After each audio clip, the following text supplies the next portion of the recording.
Analyst Brendan Kearney joins us, a retired U.S. Marine Corps colonel and a military analyst. Brendan, thank you so much. Always a pleasure to have you on.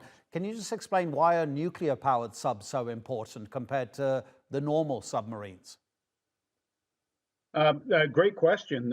As you know, the Indo-Pacific oceans combined, that's the largest body of water in the world. And really what it does with the United States and the UK has proven over the years that just because of the vast distances that are involved out there, you can go ahead and basically run these submarines for years on end if you wanted to. There's no need for refueling except literally 15 to 20 years down the road. So from a logistics point of view, it simplifies greatly that type of contribution that submarines could potentially make in a contingency in the Indo-Pacific.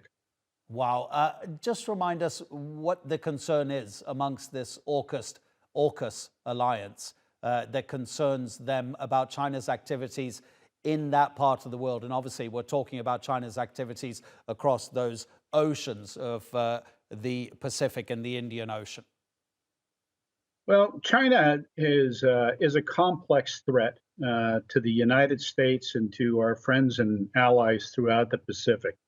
And it's unfortunate that China has made a deliberate decision over the last 20 years to essentially build the world's largest fleet. Right now, it's bigger than that of the United States. And again, those are their home waters. China borders the Pacific. So it's a lot further for the United States to send its ships from Hawaii or from Guam to that part of the world than it is for the Chinese. It's their backyard. But the Chinese, unfortunately, through their very, very aggressive violations of international law, particularly as it relates to a lot of these fisheries disputes that are taking place in the vicinity of Australia, also Vietnam, the Philippines, just the saber rattling the Chinese have gone through, a very aggressive program on their part, demands response. And sadly, the United States, Australia, the Japanese, the Philippines have all gone ahead and pretty much banded together to say we're not going to accept this.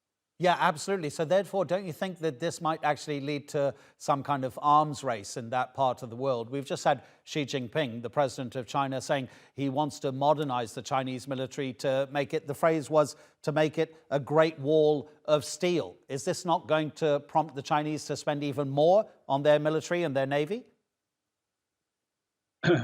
Oh, absolutely. And again, the arms race that you allude to has been ongoing for the last 15 plus years. Unfortunately, for the United States and for Australia, and also for some of the other countries there in the region, they really didn't recognize that the Chinese had started the race. They had crossed the start line, and the rest of us were sitting around watching them go, thinking, what are we going to do now? Well, we're beyond that, and now we're doing something. But it's going to take, as your correspondent mentioned, this is a long-term project that will literally have to start now. So it is an arms race, and it's going to get hotter as the race starts to round these curves of that maybe are decades long. Hopefully, it will all be peaceful, but it's very, very difficult to predict what the Chinese are going to do. Colonel Brendan Kearney, thank you very much indeed, sir. Thank you.